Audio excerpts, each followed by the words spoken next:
This is a continuation of the previous story. The link to the first part is in the description below the video. Enjoy listening. I pulled into my driveway apprehensively. Mama was right. I had to tell Lucia. I wasn't sure when, and she was way too happy for me to tell her tonight. Maybe in a day or two when the euphoria wore down a bit. I stepped out of the car, and Lucia waited, smiling, for me to open the door. I, of course, did. She looked incredible and so alive. I wished things were different. Of course, if they were, I'd be in bed waiting to wake up to another week of my old, mundane job. She moved toward me when I closed the car door. "I want to spend the night," Lucia said warmly. I wanted to say yes so badly it hurt. I thought about how deep I was in already, and knew her staying was the worst idea ever. "I only have a mattress on the floor, and it's not really that comfortable," I said, trying to discourage her. I prayed she would take the hint. "I want to spend the night," Lucia repeated with that irresistible smile. I took a deep breath and let it out. She ran her hand lightly along the side of my face.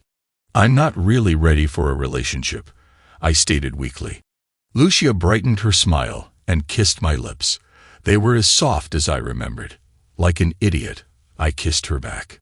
"Just tonight," Lucia whispered. "No commitment, just tonight." I caved as she kissed me again. I wrapped her in my arms and let her logic steer my thoughts. Once I had let go, the rest of the world disappeared, and there was only this incredibly beautiful woman, and me floating through time. Lucia giggled and grabbed my hand. We practically ran to the dining room, or where the dining room will be when the work is done. Now it housed my mattress, and 2 suitcases full of clothes. It was the only room with curtains. Lucia grabbed a few candles I hadn't used since the power came on. She placed them around the room, and I followed behind, lighting them. We turned off the 60-watt bulb in the ceiling, and suddenly, the room had atmosphere. Lucia unceremoniously began undressing.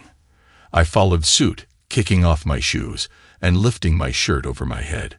She laughingly threw her bra at me. I fell over trying to catch it while pulling my leg out of my pants at the same time. I stopped undressing as our lips merged and passion took over. I rolled Lucia on her back and smothered her neck with kisses. I moved quickly, sensing she was in a hurry. I lifted my head with a proud smile. Lucia was laughing as she pushed her skirt down her legs. "Absolutely gorgeous," I complimented as I drank in the sight of her. "Yes," Lucia murmured.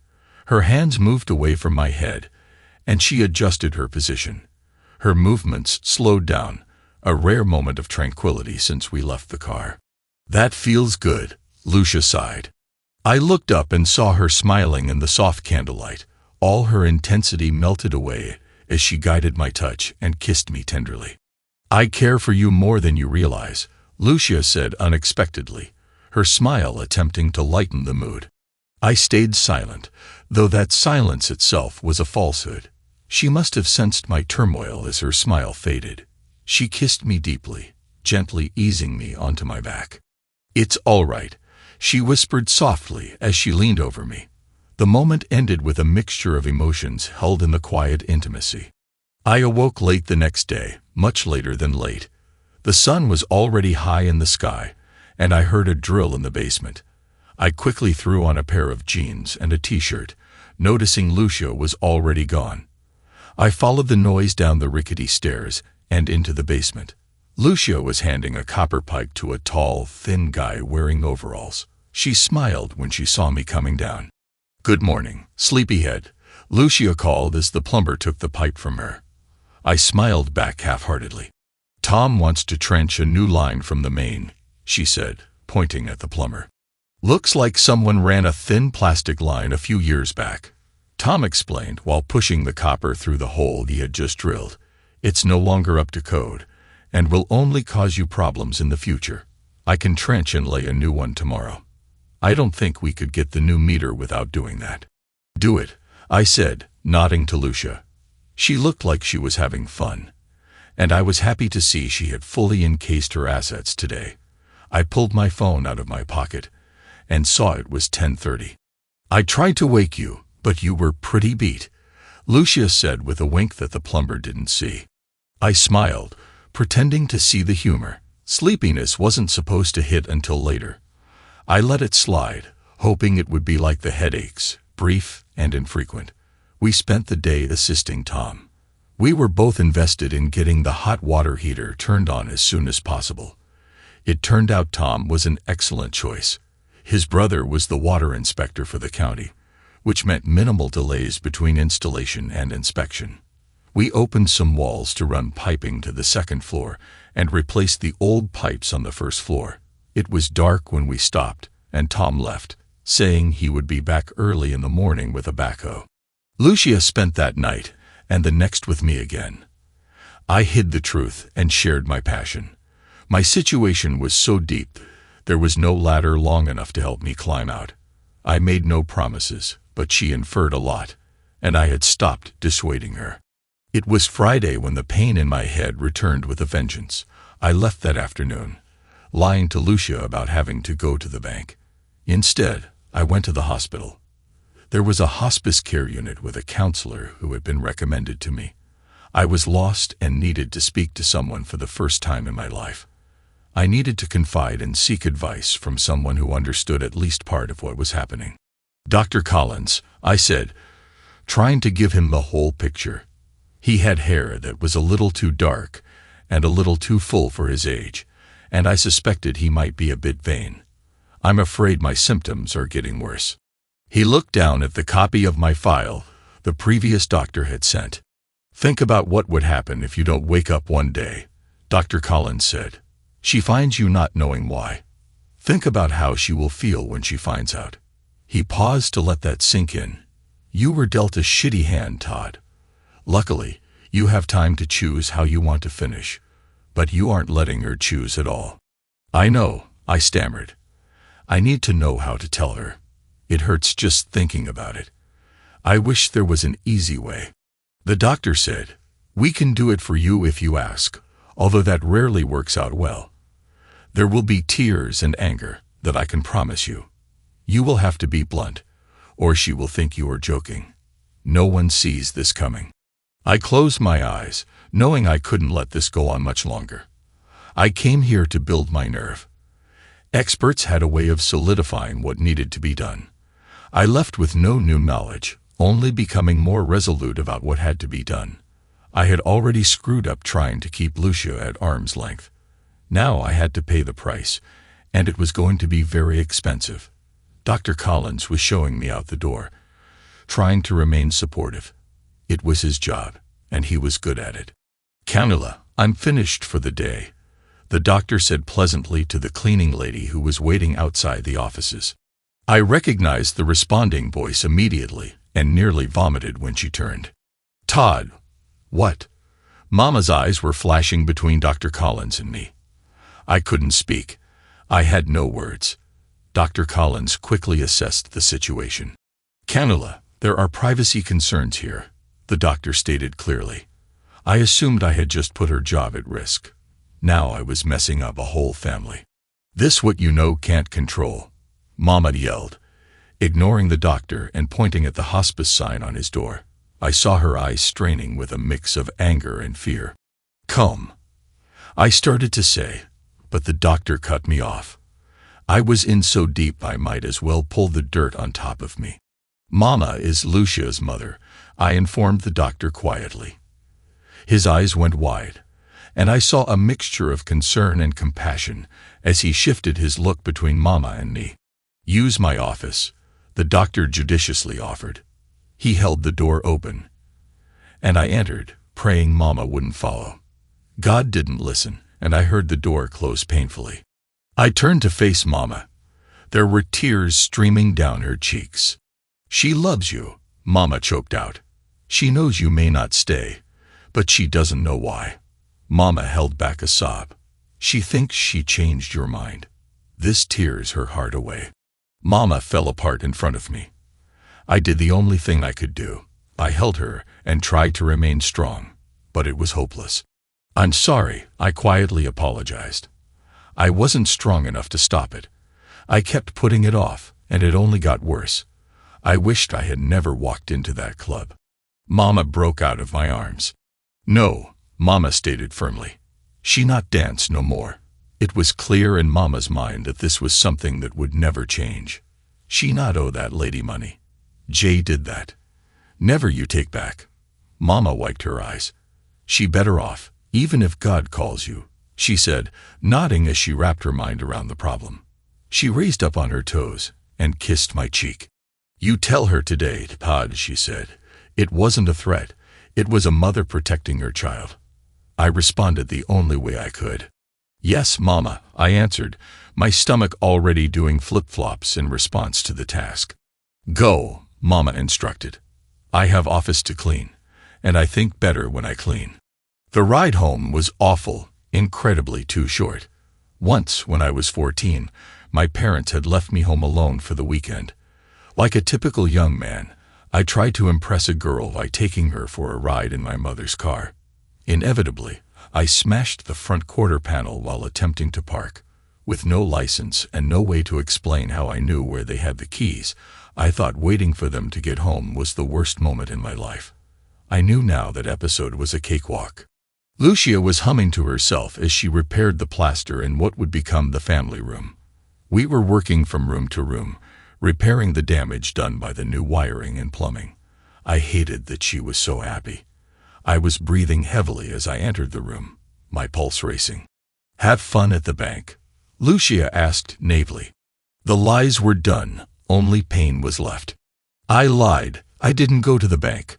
I responded, trying to remain calm and level. I thought I might throw up. Lucia paused her plastering for a moment, not looking at me. Oh, she responded after a second and returned to her repairs. I sensed she wasn't sure if she wanted to hear more. I guess I wasn't as calm and level as I thought. I saw your mom at the hospital, I said, inching forward. I was stalling again and hated myself for it. You visited Mama? Lucia asked, still not looking at me. The plastering was getting quicker and sloppier. I sucked it up and said it bluntly. I have a tumor. I've known for a while. It's incurable. 6 months, maybe a year. I no longer wanted to vomit. I wanted to shoot myself. Lucia just kept plastering, never turning to look at me. She was plastering over what was already done. Lucia, I pleaded. When Lucia turned, I thought I would die. Tears were streaming down her cheeks. She dropped her trowel and mud pan and ran. I didn't have the heart to chase after her. I heard her pickup start and leave at high speed. I closed my eyes and prayed she would find her way safely to Mama. I no longer wanted her at the house or my 6 months. I called Mama. She left, I said quickly. I don't think she's coming back. I'm sorry, Todd, Mama said. I'm so sorry. I knew what she meant. She was sorry for everything I had just lost. I hung up the phone without saying goodbye. I was back to knowing no one. I could always pay Dr. Collins for another hour to talk about life at $100 an hour. Screw me, I yelled at the world. I returned to a dream I no longer cared about. At least it had an endgame, tasks that needed doing. Something is better than nothing. I picked up the trowel and mud pan and went to work. I didn't sleep that night, but all the rooms were repaired. My heart was hurting when the sun came up. I packed away the plaster and cleaned the tools. Everywhere I went in the house, I kept expecting to see Lucia humming away. I distracted myself by calling a window company. The technician was at the house 2 hours later. I had a friend until I handed him the check. It was pitiful how I hemmed and hawed about models and quantities. I ended up picking the wood-framed, double-hung windows. What did I care about long-term maintenance? They looked the best and went with the character of the house. My new buddy Frank went around measuring and promised that all except the bathroom windows would be replaced on Monday. The bathroom windows were an odd dimension and required special milling. I handed Frank my check and away went my newest friend. I spent the day painting the porch. I decided, actually, it was Lucia's suggestion, that the uprights needed a lighter color than the rest of the exterior. When I was done, I realized I had added even more of her to the house. She was right. It added more character and charm. God, I missed her. I spent Sunday tearing out the old kitchen floor. Someone long ago had installed a type of linoleum that had long since yellowed, and they had used copious amounts of glue. I ended up replacing the plywood flooring. Strangely, I couldn't match the thickness of the old boards, so none of them could be saved. I put the tile sample Lucia had picked on the floor, measured it, and decided to pick up the tiles on Tuesday. Lucia would own the kitchen as well. I slept that night. It was the pounding that woke me the next morning. I looked at my phone. It was almost 10 o'clock. Damn, I had overslept again.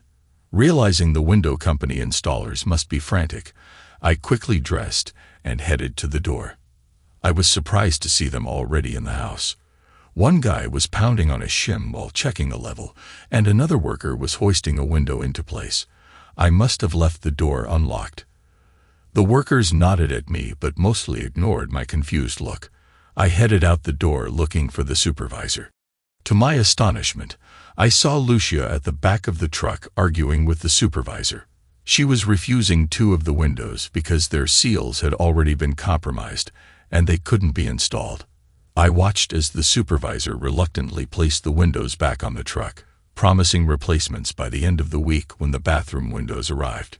Lucia saw me then, standing on her porch with a questioning look on her face. I smiled, and the world lit up with hers. She walked up to me, and I stood there, trying to figure out what it meant for her to be here. "I want the year," Lucia said. I closed the distance and pulled her to me. "It's already yours," I said. We kissed under the gaze of the installers, who whistled in response. They would never understand what Lucia had given me. Her heart was more valuable than 100 homes, more precious than a full life. She was my happiness, and I prayed I could be hers. "I need to speak with Dr. Collins," Lucia said softly, combing her fingers through my hair. I loved her touch and just her being here. "You won't talk to me without your permission," she added. "I'll tell you anything you want to know," I said hesitantly. I wasn't thrilled about the idea, but I couldn't hide anything anymore. She smiled at me, and I would jump off a cliff for that smile. "I need to know everything, even the bad parts," Lucia said carefully. I felt like the supervisor putting the windows back on the truck. It was a one-sided negotiation, and the only way to win was to surrender. I conceded. I sat down on the steps and called Dr. Collins' office. Lucia was a designer possessed. For an expert, she had a commanding sense of style. If I had my way, I would have painted the whole interior one neutral color. I thought back to that first night at the Pleasure Palace when I desired one thing, and she slowly turned it into what I really needed. Why this woman wasn't commanding armies, I had no idea. I simply followed her around the house as she chose colors. I nodded my agreement, wrote down her decisions, and taped small paper paint samples to the wall. There was little doubt she would own every room. That night, Lucia surrendered to me. I made love to her at my pace, the way I desired, and she simply enjoyed it. I was slow and methodical, memorizing every square inch of her by touch. Her smells, her sounds, her passion, and that lovely smile were mine. I fully lost myself that night. She and I became us, and us became everything. Surprisingly, I woke before Lucia the next morning. I watched her sleep, her thick hair bunched up in odd directions. It was incredibly peaceful watching her chest slowly rise and fall with every breath. I felt guilty for allowing her to watch me die. It was so incredibly selfish. She was the love of my short remaining life. I sneaked slowly out of bed, trying to let her sleep. I dressed quietly and headed to the kitchen. I grabbed the coffee carafe and filled it with water from the bathroom. I really needed to get cabinets and a sink in the kitchen. I smiled to myself as I started the coffee machine on the plywood floor. So much still needed to be done, and I really didn't care if it ever got finished. The doing was more important than the finishing. As long as Lucia was here, I never wanted it finished. I loved working with her, and finishing would end that. I wanted what we had now to be my forever. I was so damn selfish. "That smells wonderful," a sleepy voice said from the doorway. I looked up from my seat on the unfinished floor. Lucia was leaning on the doorframe, the morning sun just breaking through the window to her left. Her hair was an utter mess, and her smile was subtle. "You are absolutely gorgeous," I said, admiring Lucia. Her t-shirt stopped about mid-thigh, highlighting her naked legs. She smiled and sat cross-legged next to me as I poured her a cup of coffee. She traded her phone for the cup. "There's a text from Mama. Dinner at 6. No late," she said. "A dinner invitation," I commented. "A summons," Lucia corrected with a bit of laughter. "I would love to," I said joyfully. Lucia leaned forward, rat's nest and all, and kissed me. Mama was everything to Lucia, so Mama was very important to me. I wondered how my life would have been different if my parents hadn't died so young, or if I had married and had a family of my own. I tossed the thought aside. Lucia was my now, and my forever. We spent the day shopping, picking up tile, glue, grout, tools, and quite a few gallons of paint. We coordinated with a cabinet company to come out the next day to measure the kitchen and bathrooms. Lucia was keeping it all straight in her head, a beautifully efficient brain operating under all that hair. I told her so, and she just blushed, playfully telling me to shut up. She had no idea of her strong organizational skills. I think she fed off my confidence and just kept imagining it was mostly about me. In the middle of our shopping spree, Lucia's phone rang. It was Sophia, and Lucia's face lit up as she sat down on a bench outside a home store. I saw Lucia's attention shift completely to the phone, and I smiled. I leaned down and kissed her forehead, signaling for her to meet me inside the store when she was done. Lucia absent-mindedly acknowledged me with a smile and a wave of her hand. No matter how much we meant to each other, I would always be second fiddle to her daughter. I could live with that. I was in the lighting aisle, trying to choose ceiling fixtures, when Lucia returned with a bounce in her step. I don't think she realized she had been on the phone for over 45 minutes. "What do you think for the entry hall?" I asked, holding up an enclosed glass fixture with brass trim. Lucia looked for a moment, and I could almost see her brain trying to imagine it in the small entryway. "I think indirect would be better," Lucia reflected. "It would be warmer and more friendly." She was right, of course. "Something without visible bulbs would be nicer," she added. We spent some time choosing a light for the entryway and 2 exterior lights for the porch. She wanted to shop elsewhere for the other rooms since nothing jumped out as perfect. "I haven't told Sophia about you yet," Lucia admitted while we waited in line to check out. She was leaning into me comfortably. I thought about it for a moment and wondered why it didn't bother me. I would be just a blip to Sophia. A hello and then a goodbye. "You shouldn't," I stated after a short pause. "She has enough to worry about in life. The only thing I could offer Sophia is pain, possibly anger if she resents my selfishness with her mother. It's best for her, and for you if we never meet." "It won't bother you?" Lucia asked with concern. She almost looked like she was the one with the short lifespan. I smiled at her, balancing the situation. "It would cause her nothing but pain," I said carefully. "I never want to be the cause of that. I've already been too selfish with you." Lucia welled up a bit and hugged me close, almost knocking me into a battery display. "I love you," she whispered. It hurt when she said it. I had already known it, but having it out there in the open was both joyous and chastising. I had linked her to my demise. I was going to cause her tremendous pain, and I was too weak to let her go. I needed her more than the house. I needed her more than another 50 years. "I love you too," I whispered back. An interrupting cough from the cashier broke our kiss. We were holding up the line. The hot water heater was man's greatest invention. It allowed me to linger in the shower with Lucia. Washing her was an absolute delight.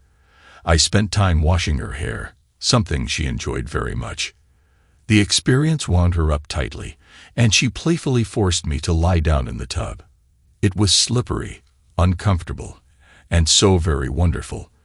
When she lowered herself onto me, it was blissfully slow. Her grinding into me as warm water caressed us both made me feel like her prisoner, trapped between the tub sides and unable to move. She seemed to like the control and teased me as she took her pleasure. I followed her to the clouds, only seconds after her tremors incited me. I made a mental note to replace the old tub with a wider one. Mama was waiting at the door when we arrived. We had to park in the street since there were already 2 cars in the driveway. I knew one belonged to Dr. Collins. Lucia had said he would be here. I understood why and didn't hold it against her. This was something I couldn't stop, and I knew it was necessary. Mama was smiling when she embraced me. I felt her love as she held me and told me she was glad I was here. It surprised me, given what I was putting her daughter through. I was expecting a colder reception. I returned the hug, which seemed to please Mama and her daughter, which in turn pleased me. I wasn't used to that type of greeting. It felt foreign in some way.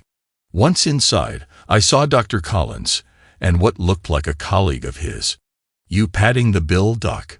I asked good-humoredly. Dr. Collins laughed as he rose. We shook hands. "This is Dr. Pierce." Collins introduced me to the 30-something doctor wearing designer jeans and a polo shirt. "Candela has offered a barter." Collins smiled.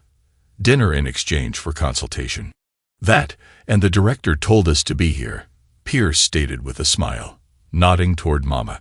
"I have much power," Mama said with a sly smile. "I guess that working 30 years for the same organization earned benefits not given to the average employee." Mama's dinner was as excellent as last time. Steak drizzled with a wonderfully spicy cheese topping, sided with julienne potatoes and lightly seasoned steamed broccoli. I would have had thirds, but someone had invited 2 hungry doctors. I felt a bit jealous when Mama served them seconds. I was selfish that way. Over coffee, the inevitable conversation began. I had heard it all before and really didn't relish a rehash. Dr. Collins was the first to spot my reluctance. He, of course, was used to these conversations. "Can we take this to the front room?" Collins asked, looking at Mama. She glanced at me and nodded. Lucia looked a little confused. "I've heard it before," I said quietly to Lucia. "We'll talk after." She saw my apprehension and kissed me on the cheek. Everyone but Mama picked up their coffees and headed to the front room. "Do you know how to do dishes?" Mama asked, trying to distract me from the conversation. I stood and started collecting plates. "Of course," I replied with a smile. Mama went to set up the sink as I collected the dishes and silverware. "She needs to know," Mama said, handing me a freshly washed plate to dry. I ran a towel across its base and around the rim. "I know," I replied. "It's just not a fun conversation." Mama nodded while handing me another dish. "We'll be there when God calls," Mama said clearly. The words struck hard. Now I had dragged 2 people into my private mess. I hadn't meant to pull her into this. I looked at her as she dipped another plate in the soapy water. "I didn't." I began, but Mama cut me off with her hand. "Lucia made her choice," Mama clarified. "Family now." I tried to say something, anything, but nothing came out. I just stared at her, dumbfounded. This wasn't my choice to make. It never was. I had dug my hole too deep. "Lucia loves you," she said. "She's not dancing." I see dreams in her eyes. Mama was tearing up. "I'm sorry. I know. I can't help what God does." She shrugged her shoulders helplessly. "I know we want you here." I stood there like an idiot, just staring at her. How could she even think I was anything but a problem? "That house thing," Mama continued, talking with her hands. "That's all she talks about. How you 2 do this, and that how you're building something. She didn't think that way since Sophia was born. Now she's happy. Just love Lucia. The family will deal with the rest," Mama said and returned to the dishes after wiping her eyes. That's what families do. It struck me then, looking at Lucia's mom. There were steps I could take to ensure Lucia would have choices and a future of her own choosing beyond me. I would never see a dime of Social Security, but Lucia might collect. I smiled at the thought. I was adding up the unspent portions of my 401k, the value of the house, the stock in the brokerage firm, and the cash still in the bank. All made a pretty healthy sum. There's no point in a cousin I hadn't seen in 20 years getting it. Lucia needs to marry me, I said, smiling. Mama looked up at me with her own sly grin. She had thought the same thing. From anyone else, I would have thought it nefarious. With Mama, it was calculated love, a clear solution for maintaining a path for Lucia. Mama's wet hands grabbed my cheeks, and she kissed me on the lips. You make a wonderful son, Mama stated with sincerity. You are a wonderful mother, I said conspiratorially. Mama smiled as we returned to the dishes. It's funny how a few thoughts can change one's mood. I went from trepidation to euphoria in a matter of moments. I always knew I would give Lucia the house. I was just slow to see the rest. Suddenly, money had value again. I was putting up the last of the dishes while Mama was telling me stories of young Lucia. I got the picture of a fairly wild girl with little fear. She must have been a terror to raise, but Mama remembered those times fondly. I guess that was the spark Mama saw, the lack of fear and the certainty of being correct. Lucia had basically taken over the rehab, at least in spirit. Her decisions were now steering the project and setting the timeline. Mama had her daughter back, and I was going to ensure Mama could keep her. I was laughing at one of the stories when Lucia came into the kitchen.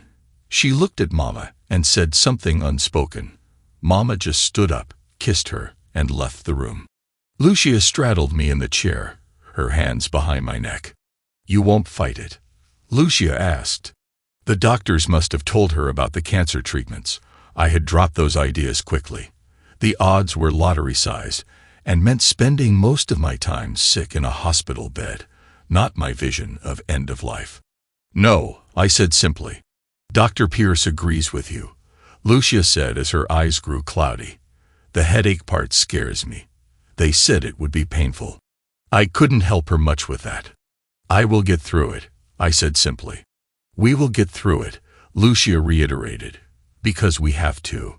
She leaned in closely to my ear and whispered, Dr. Pierce seemed to think sex might help. Whatever Dr. Pierce charged for his services, it wasn't nearly enough. He did not, I smiled. Well, I did ask, and he said it couldn't hurt, Lucia said with her $1,000,000 smile. Her face went serious again. It's better that I know. Thank you for letting me know. I kissed her. She was right. It was better. There wouldn't be any surprises, nothing I had to hopelessly try to hide. The Harvest Festival occurred that weekend. I had never been to one before, and since Diana had guilted me into going, I dragged Lucia with me. She was apprehensive. Her history with the town was tainted by her high school pregnancy and previous employment. She had been avoiding events like the festival since high school. Watching Lucia deal with contractors, you'd never think she had a self-conscious bone in her body, but here at the festival, she was constantly adjusting her skirt and fixing her hair. Lucia, a red-haired woman with too many freckles, called out from inside a funnel cake booth. Her face turned red as she waved back with a weak smile. Who's that? I asked. Kathy. We were friends in high school, Lucia said quickly, trying to steer me away.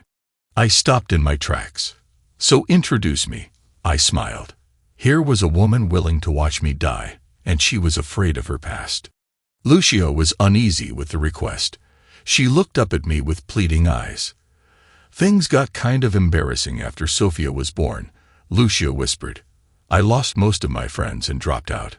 I don't really want to relive it. I caressed her hand in mine and just nodded my head.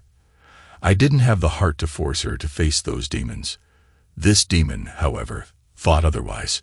Lou, aren't you going to say hi? Kathy had sneaked up behind us. Her question sounded sad.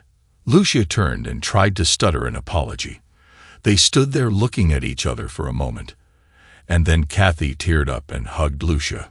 Lucia followed suit, and I was suddenly the third wheel.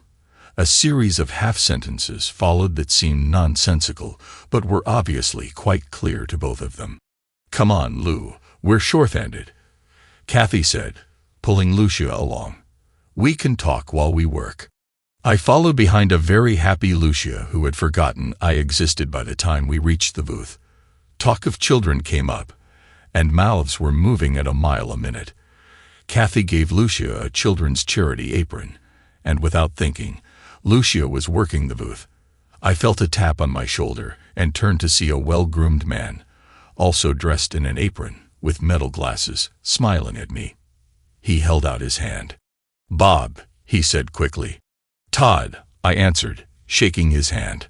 He handed me an apron and taught me the finer points of frying funnel cakes. Bob was Kathy's husband. They had 2 kids, one just starting high school, a house in town, and ran a small accounting practice. I got half the information from Bob and gleaned the other half from the non-stop conversation between Kathy and Lucia.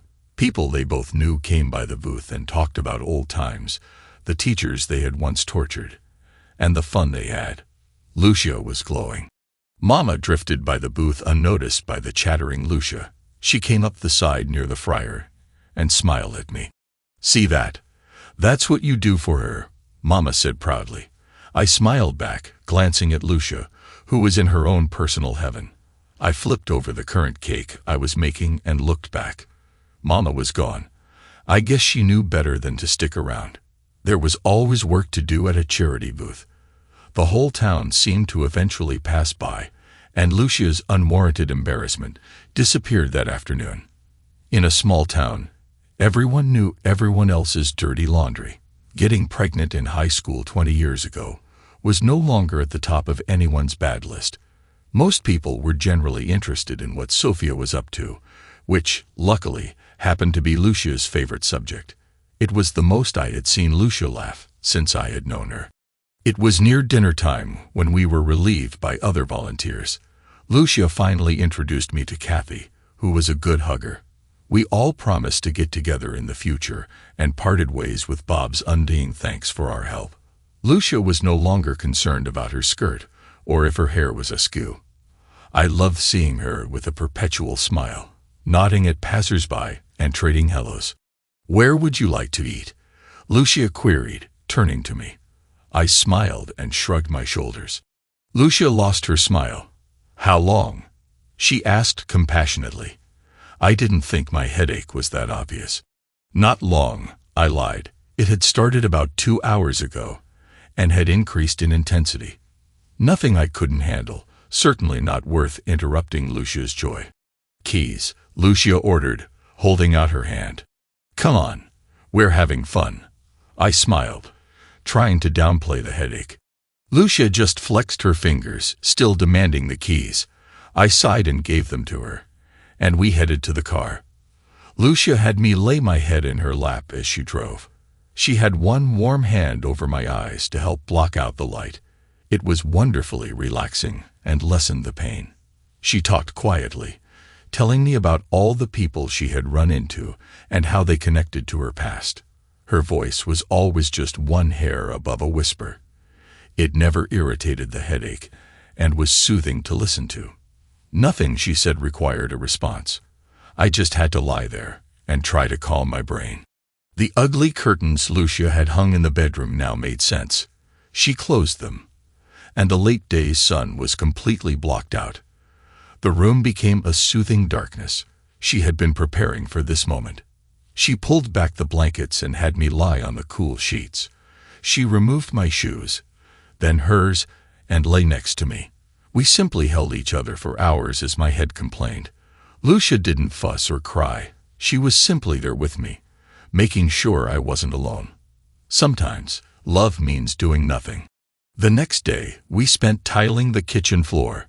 We had watched YouTube instructions and read a few pamphlets from the store. We debated whether to lay the cabinets directly on the plywood or on top of the tile. It seems cabinet companies prefer the first option, while tile layers normally choose the latter. We chose the latter since it meant less tile cutting. However, it also meant the floor had to be very level, as shimming the cabinets on top of tile would be sloppy. Despite all the videos and reading, we were unprepared for what we had undertaken.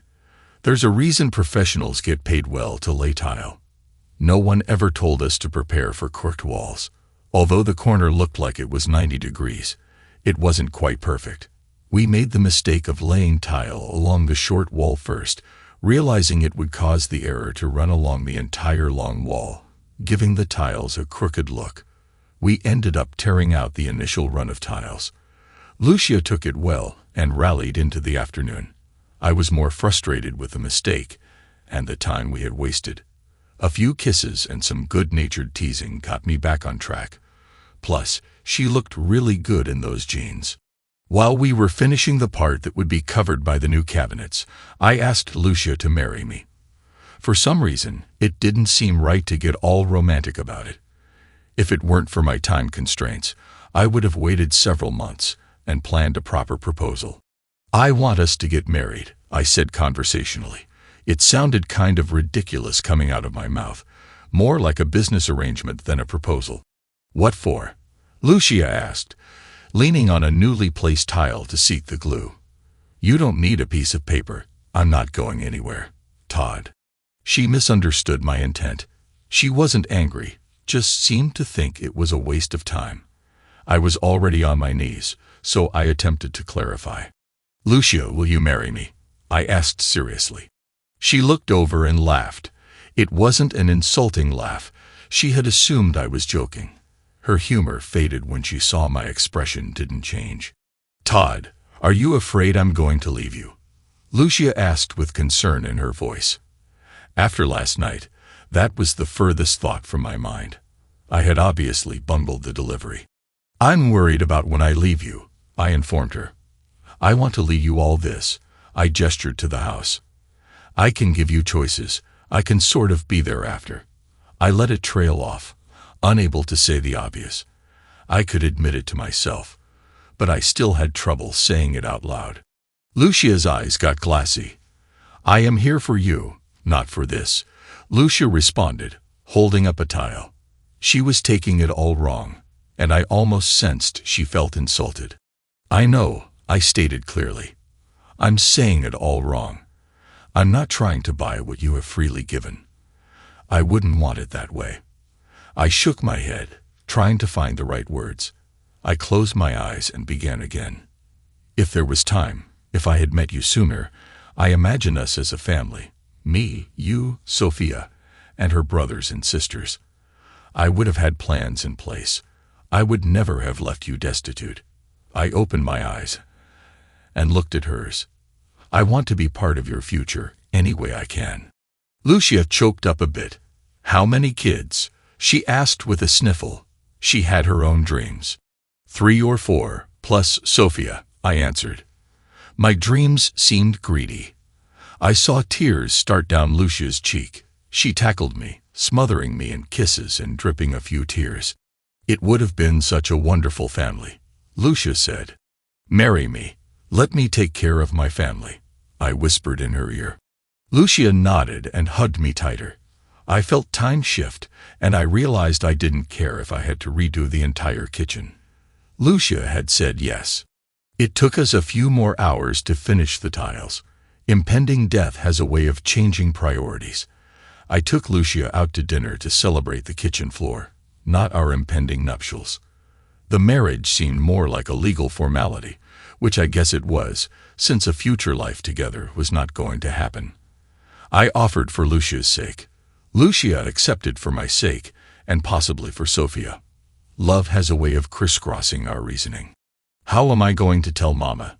Lucia asked after we ordered. Rusty was pretty busy, so I had ordered my pie early. They had run out one night, and I wasn't going to let that happen again. Someone else would have to be disappointed tonight. "She already gave me her blessing," I replied. I was sitting high in my seat, trying to see if anyone was securing my pie from the glass display cabinet. Diana was hovering near the display, but not actively slicing. "You asked her permission?" Lucia inquired with a huge smile. I responded, still wondering if it would be rude to ask Diana to get the slice now. I had ordered it, but maybe she thought to wait until after we finished eating. I knew it was a risk to wait, having lost that gamble once before. "Is there heroin in those things?" Lucia asked. Not really, I answered, not really listening anymore. One of the other waitresses pulled out what might be the last pie and cut a slice. I had to weigh the risk of embarrassment against the lack of pie. It's not like I had a lifetime to eat pie. Every missed opportunity felt like it was lost forever. I was just about to speak to Diana when Lucia suddenly got up and went over to the display. She returned a moment later with a whole pie and a big smile. I was sure my relief was visible on my face. You asked her permission? Lucia inquired again, realizing she had asked about Mama earlier. Finally, it registered in my brain. I smiled with apologetic eyes. I talked to her about it after dinner when you were with the doctors, I answered. She said I would make a wonderful son. Lucia was beaming. How did you know I wanted the pie? I asked. She leaned over and kissed me. Because I will make a wonderful wife, Lucia replied. You talked to Mama, she repeated with an incredulous, glowing smile. I guessed it was the right thing to do, I said. I had a happy fiancé and my own pie. Life was good. We were married a week later in a very small ceremony at the courthouse, presided over by a very jovial judge who seemed to enjoy marrying us. I guess listening to people arguing all day makes you thankful to deal with two parties who are in total agreement. He used pleasantly casual words, but made us say our vows. It was witnessed by Mama, Dr. Collins, Dr. Pierce, and Bob and Kathy Thompson. Bob and Kathy were made aware of the whole situation, which I really dislike sharing. My lawyer recommended having multiple disinterested witnesses to avoid any legal challenges from long-lost relatives. It took a few minutes for Bob and Kathy to get past their pity, but they promised to keep the secret so the whole town wouldn't become a pity party. During the ceremony, Kathy cried a little, which made Lucia cry, followed quickly by Mama. I was just thankful they were happy tears. We brought everyone to our house. During the week, we were able to complete the kitchen and the downstairs bath. Mama, Kathy, and Lucia took over the kitchen, while the guys set up folding tables in the unfinished future dining room.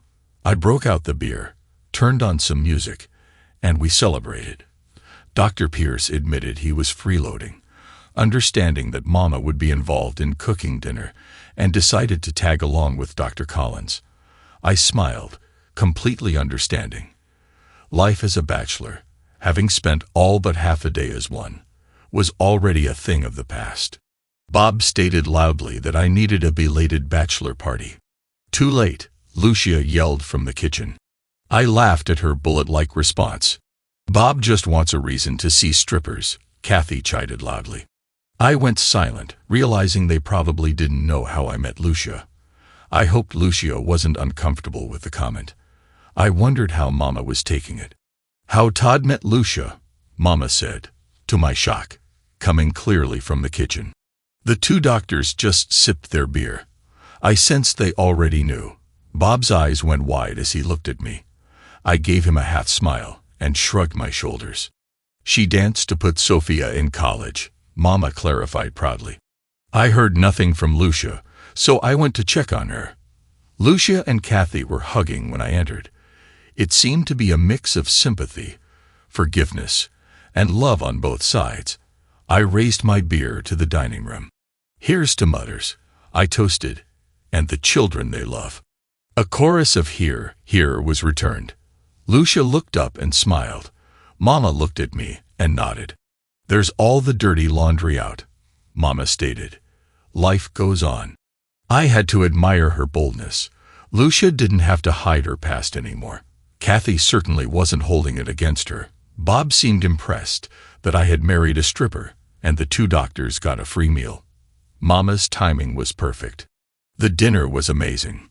Mama and the ladies made thick chicken chimichangas topped with a pecan avocado mix. This time, I had thirds since they had made plenty. Mama had definitely missed her calling. I had no idea how Lucia had stayed trim growing up with Mama's cooking. I would have weighed 500 pounds and been very happy. The doctors spent a good 15 minutes singing Mama's accolades. Mama just smiled, soaking up the praise. I don't feel any different, Lucia called from the bathroom later, after everyone had left. Feeling no pain and having had my share of beer, I wondered if I had made the marriage too functional. "Are you sorry we didn't do the whole white dress thing?" I asked. With the time constraints and the desire to keep it private, it hadn't seemed prudent. "I just didn't want you to regret it," Lucia responded. She rounded the corner in nothing but her smile. "You'd just rip it off me anyway," my wife said, standing in the doorway. She looked like the most beautiful angel this side of heaven. I walked over and kissed her, and she laughed. "Brush your teeth, beer breath," Lucia said kindly. "Then come back and make love to me like a good husband." She ran her hand up my thigh to emphasize her point. "At your command, my wife," I joked as I spun into the bathroom and quickly brushed the barley and hops from my mouth. I left my clothes in a neat pile on the floor next to Lucia and entered the bedroom like a Greek god. I loved the smile on my strutting fiancé. I paused as I could see she was trying desperately not to laugh. "Come here, stud," Lucia called, holding out her hand to try to speed my ridiculous walk. I lay next to her and looked into her eyes. "I'm glad I married you," I said sincerely, running my hand through her hair and combing it back from her face. "And I you," Lucia replied. We kissed, slowly and deeply. Something felt different. It was just a piece of paper, but something had changed. I rolled on top of my wife, kissing her neck. She was mine, and I was hers. My movements were slow, almost a rocking motion. I wanted our first married time to last, and she did nothing to hurry it along. We stayed connected, staring into each other's eyes with no doubts about how we felt. I felt her arms tighten around my neck as she pulled me closer. I held her, staying with her as she slowly came down from the clouds. It was all very sensual and intensely private, a different kind of intensity. "I feel different," Lucia sighed. "A better different," she clarified as she kissed me. "You do make a wonderful wife," I said, trying to catch my breath. And that was a hell of a lot better than pie. Lucia laughed lightly, and we kissed some more, then kissed again and again. The weeks traveled by in a fog of euphoria. We spent our days completing the bathroom and its 2 new siblings. The tub was especially large, and we tested its breadth a couple of times. My wife was amorous, and I fed off her desire. When no deliveries or guests were expected, Lucia made a point of being breathless, teasing me mercilessly, and always bending over at just the right angle. Our honeymoon was spent installing hardwood flooring on the first floor. I was working hard, pounding in a stubborn slat, when Lucia entered wearing a short skirt and pads. The skirt was cute but completely inappropriate for the work at hand.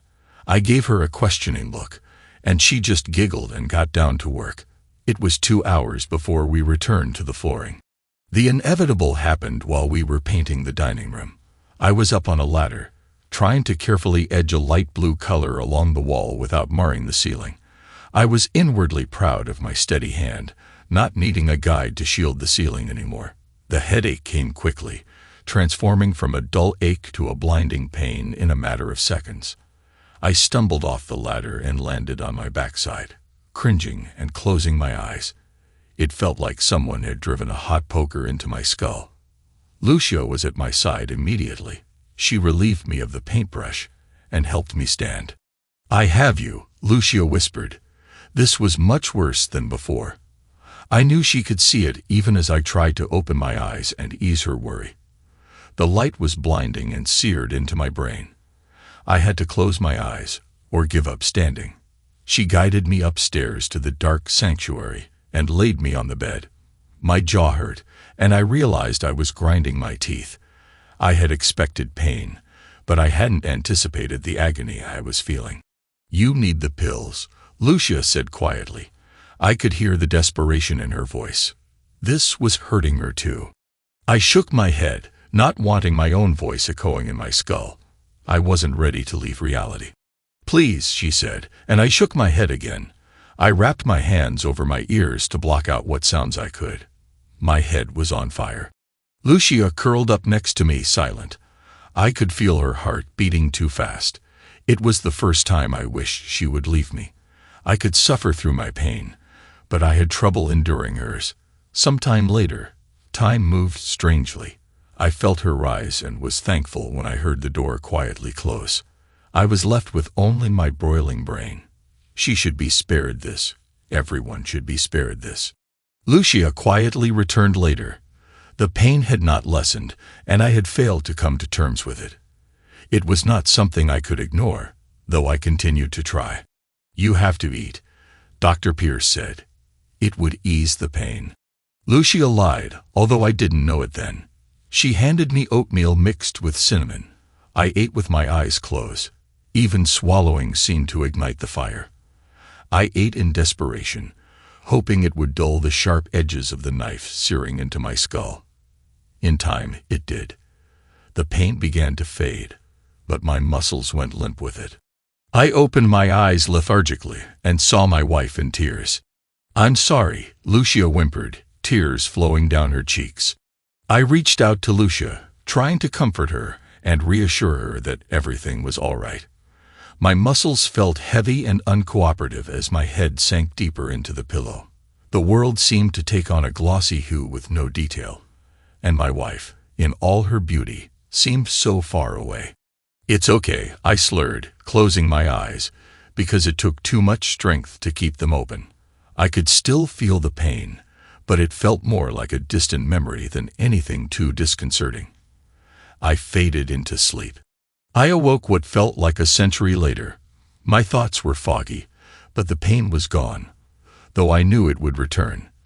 When I opened my eyes, Lucia was sleeping fitfully next to me, still in her painting clothes with dark circles around her lovely eyes. My muscles were mine again, though they still felt weak. I leaned over and kissed her cheek, startling her awake. "Is it gone?" Lucia asked, her eyes bloodshot. I nodded and gave her a weak smile. "I'm sorry I tricked you," she said as tears began to well in her eyes. I couldn't bear to see her distress. I caressed her cheek and saw the pain that my suffering had caused her. "You're in charge of the pills," I said, surrendering completely. "I'll take them whenever you tell me to." The pain I saw in her face was worse than the migraine. My wife came first. Reality came second. She kissed me tenderly, and we just lay there, talking about nothing important, simply enjoying being with each other. There were 3 things that made Lucia happy: sex, me bonding with her mother, and shopping. Lucia loved picking out furniture. The first floor was complete, and it was time to add the finishing touches.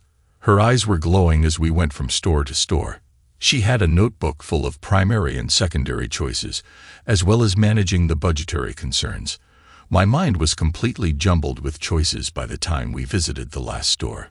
Lucia looked at her notes and smiled. I recognized the look from the Discovery Channel, the same look a female lion gets when stalking her prey. We backtracked through the stores, purchasing with acuity. I had no idea how all this would fit together, but I trusted her confidence and loved her enthusiasm. By the end of the week, the first floor looked like a home. There were only the 4 bedrooms left to do, and I was living on pills every 4 days or so. Lucia had completely moved into the house. We had one unfinished bedroom filled with eclectic furniture from her old apartment. Mama began visiting regularly, sitting with me once I awoke from a pill-induced sleep, keeping vigil. Lucia was determined to finish the house. It had once been my dream, and I didn't have the heart to tell her she had replaced that dream. It made her so happy to work toward completing it, and I loved seeing her happy. I began sleeping longer, which greatly concerned Lucia. She knew what it meant, and I saw it in her eyes. My time was growing shorter. Mama had temporarily moved into one of the spare rooms.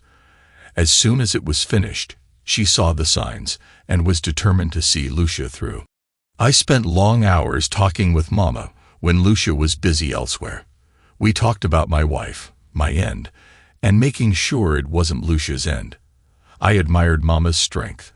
I didn't really believe in God, but she certainly did. She was adamant I was going to heaven, which I found strangely comforting, even though I didn't believe in the place. One day, I awoke barely able to move. My eyelids felt like anvils, my breathing was shallow, and I couldn't seem to take in more air. I had trouble focusing on Mama, who sat in a chair beside the bed. She rose quickly when she saw me awake, leaned down, and kissed my forehead. I felt a tear hit my cheek. "God coming, my son," Mama stuttered. "I'll get your wife." I knew it was the truth, and was thankful to be spared any more pain. My eyes wanted to close, but I forced them open with what little I had left. I wanted to see my wife one more time. Lucia ran in, covered in splotches of light green paint. She quickly laid down next to me, and I could see the redness in her eyes. Mama left and closed the door. "It's almost done, just another day," Lucia pleaded. When my eyes closed again, I knew they would never reopen. I smiled as best I could.